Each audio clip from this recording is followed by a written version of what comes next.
Hello et bonjour, my name is Evan Matthews, and the title of this presentation is The Barriers and Role of Support as Facilitators Among Miramichi First-Line Workers with Youth with Disruptive Behavior.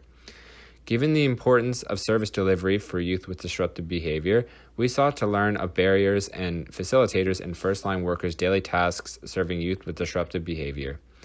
Participants consisted of 8 first-line workers, 3 police officers in the Miramichi region, and 5 youth workers in the Miramichi region.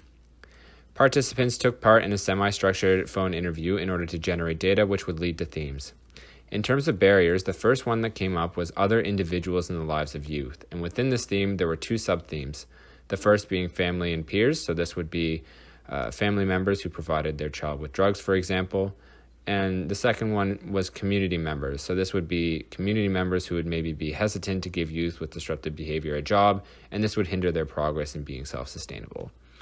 The second theme, right in the center, is counterproductive youth behavior. This theme refers to each youth's tendency to engage in behaviors detrimental to their progress or which have negative outcomes. For example, dropping out of school. The third theme was the emotional nature of the job. One of the youth workers reported there was much stress and frustration generated in their line of work, and another also noted frequent emotional attachment to youth with disruptive behavior. Another theme was insufficient services, and this theme had 3 sub-themes, which included 1. Poor communication among stakeholders, 2. Unavailability or delayed access to services, and 3. A lack of investment in services, such as a lack of funds within an organization or just missing services overall. And it should be noted that there were minimal barriers among police. In terms of facilitators, the first one that came up was support for youth with disruptive behavior. So this could be community members, teachers, the alternative school. This was noted as being very helpful. Support for workers was another theme, and this referred to having a great supportive work culture. So this very much helped. And even one youth worker noted that having greater staff was a matter of safety.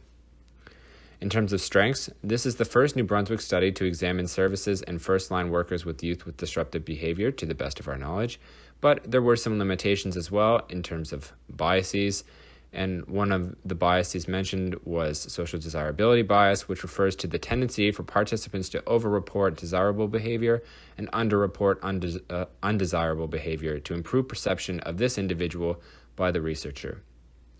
Thank you very much for listening.